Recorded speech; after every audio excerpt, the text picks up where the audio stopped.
Salut et bienvenue dans cette nouvelle vidéo de la chaîne des Geeks des Chiffres. J'espère que vous allez bien. Je suis heureux de vous accueillir aujourd'hui pour vous expliquer comment on peut faire une fiche de paye en un temps record avec un logiciel de paye. Et pour ce faire, je vais utiliser le logiciel Sage Business Cloud Pay où vous avez le lien en description de la vidéo. J'ai la charmante équipe marketing de Sage qui m'a contacté pour faire un contenu sur ce produit-là. J'ai accepté directement parce que je le trouve facile, intuitif et j'ai à cœur de vous le partager. Avant de commencer cette vidéo, je voulais juste vous dire quelque chose. Pour briller et réussir dans la gestion de la paye, il faut deux compétences précises. La première, il faut nécessairement avoir de la technique de paye. Pourquoi ? Parce que la paye, c'est régi par des règles et elles sont nombreuses en fonction des entreprises, des secteurs d'activité, des conventions collectives, du droit du travail. Donc si vous n'avez pas de compétences minimales en paye, eh bien vous risquez de faire des erreurs si vous n'avez pas des garde-fous. Ça, c'est la première des choses. Deuxième chose qui est importante, il faut avoir un outil qui soit conforme et qui respecte les règles. Un outil qui soit mis à jour à chaque évolution réglementaire afin que vous fassiez vos fiches de paye en toute sécurité. C'est la raison pour laquelle j'ai accepté de faire cette vidéo où vous allez voir comment on paramètre un dossier de paye et comment on réalise nos bulletins de paye en toute simplicité. Franchement, ça prend quelques minutes, donc je n'ai qu'une seule chose à vous dire. Prenez place et c'est parti!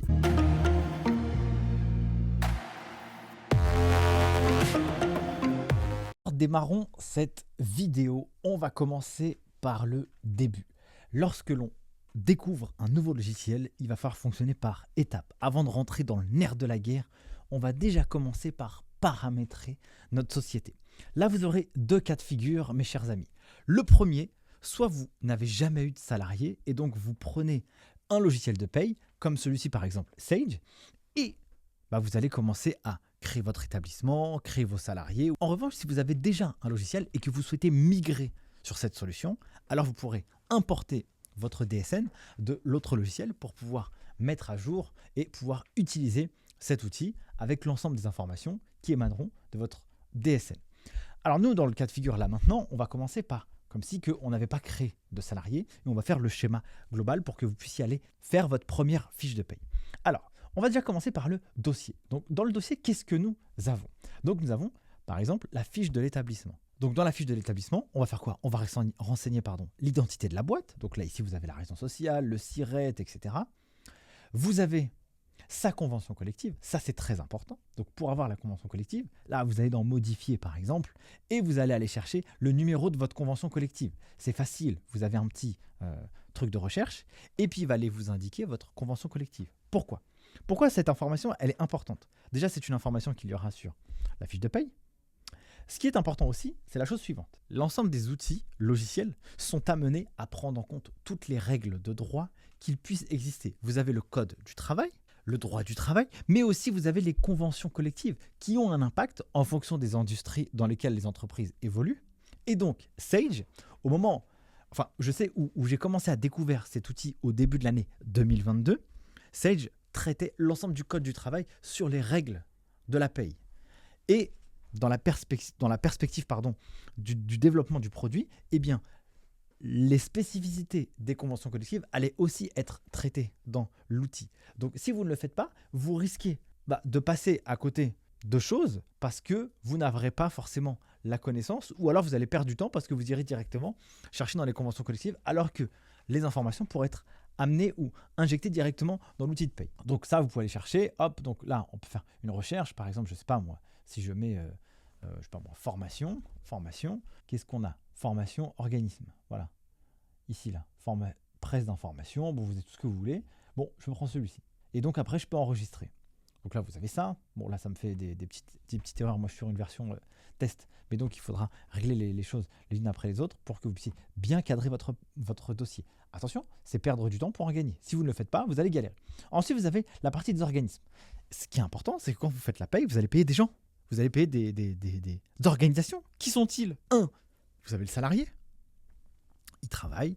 Tout travail mérite salaire. Il a un contrat avec l'entreprise. Eh bien, vous allez lui faire son bulletin de paye. Il reçoit sa paye. Mais s'il n'est pas le seul, vous avez la retraite, l'URSSAF, la prévoyance, la mutuelle, blablabla, j'en passe et des meilleurs. Il va falloir paramétrer ces informations ici Parce que si vous ne le faites pas, eh bien, vous risquez d'avoir un problème lorsque vous allez faire votre DSN. Alors, comment on fait ça? Eh bien, c'est aussi simple. Vous allez dans Modifier et puis vous allez chercher vos petits copains. Vos petits copains, c'est qui? Par exemple, l'URSSAF ici. Sélectionnez des organismes. Là, vous avez une multitude d'organismes. Regardez par exemple là, la Réunion. Oh, la Réunion, c'est magnifique. Bah, vous pouvez le mettre, hop, et puis vous pouvez valider. Et donc, vous aurez ici l'URSSAF qui va se mettre en place. Vous pourrez le mettre par défaut, par exemple. Et puis, il faudra évidemment mettre vos numéros d'affiliation. Sinon, ça ne marchera pas. Vous allez faire exactement la même chose avec les organismes de retraite, prévoyance, mutuelle, assurance, caisse de congé payé, par exemple. Donc, si on veut le faire, on va faire sélectionner des organismes. Et on ira les chercher, par exemple. Et puis bah, là, voilà, vous avez une multitude d'organismes qui peut exister. Et donc, Sage, ou en tout cas cet outil, le prévoit.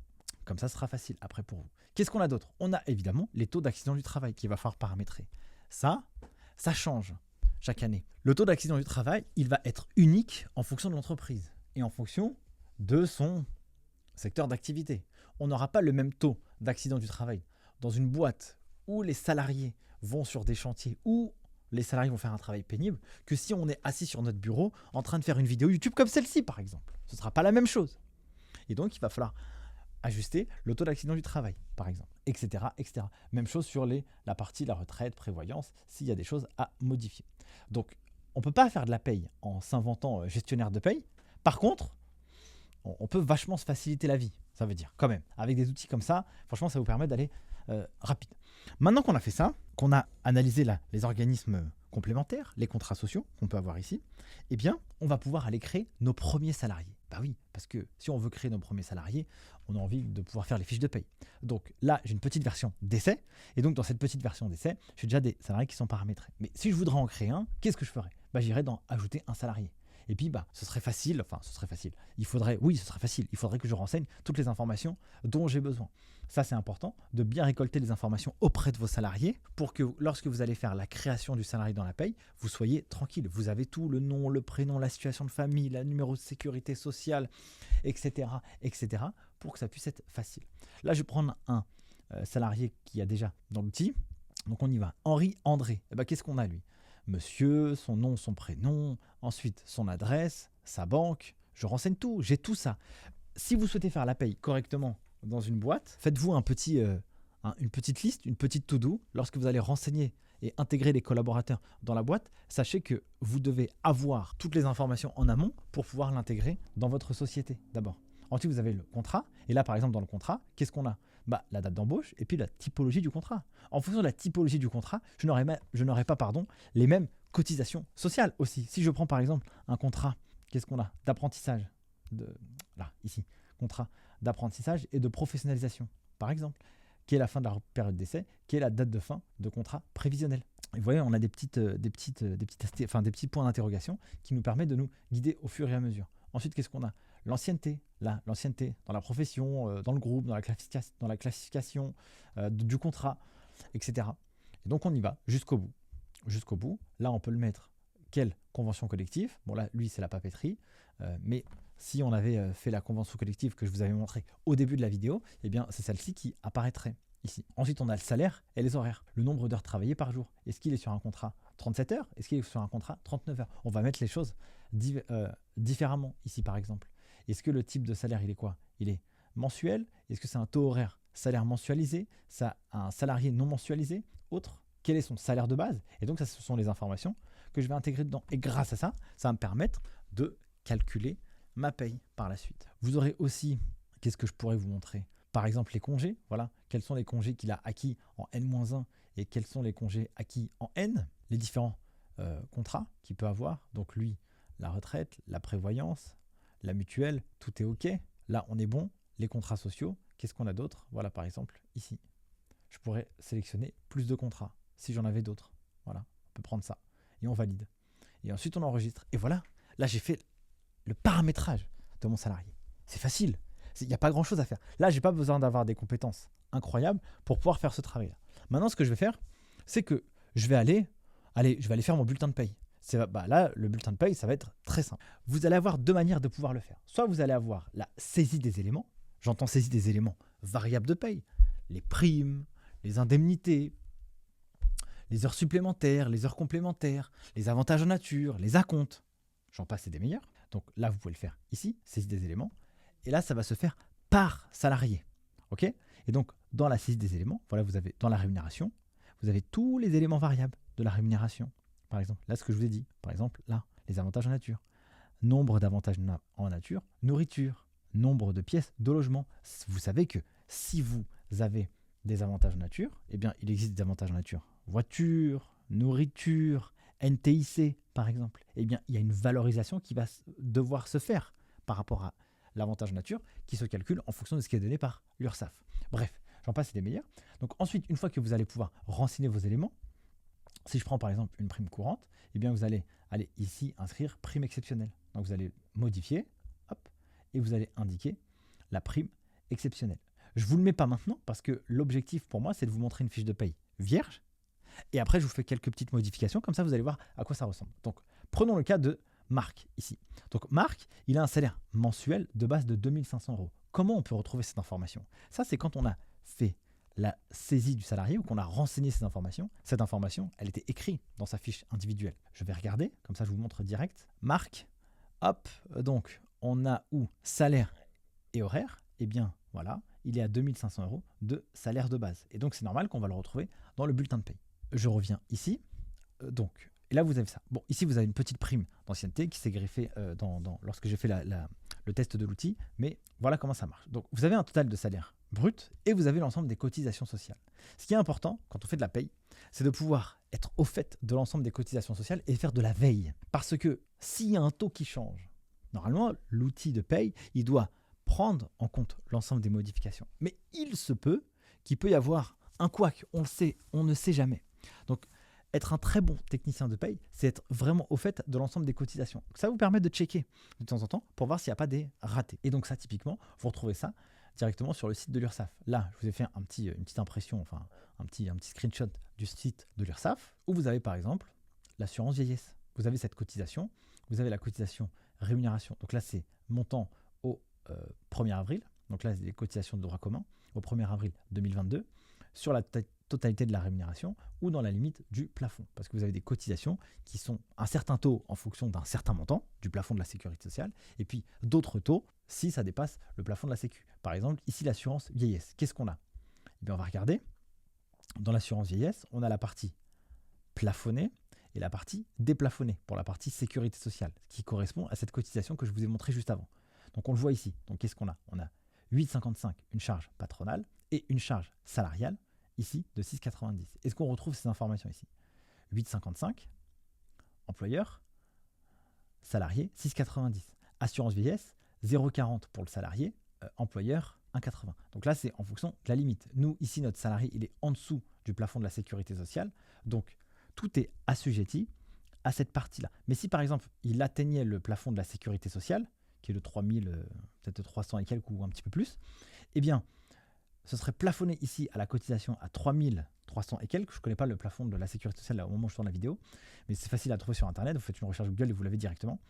Et eh bien, ce sera calculé sur ces cotisations-là, 8,55 et 6,90. Et pour ce qui est déplafonné, c'est-à-dire quel que soit le montant du salaire, si c'est 10 000, eh bien, il y aura ces cotisations sociales qui vont se calculer à la fois sur la partie salariale et patronale. Donc là, vous avez 0,40 et 1,90. 0,40, 1,90, on retrouve ça aussi ici.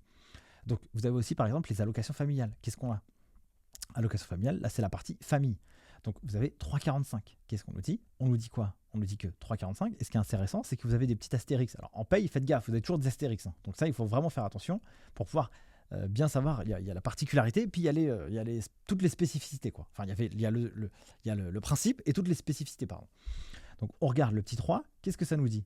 Donc là, ce que vous faites, c'est plutôt c'est la même logique que vous devriez, vous, avoir si vous souhaitez faire de la veille sur la paye. Donc, pour les employeurs éligibles à la réduction générale, donc de cette cotisation, le taux de cotisation patronale allocation familiale est fixé à 3,45 au titre de leurs salariés dont la rémunération n'excède pas 3,5 fois le montant du SMIC calculé sur un an.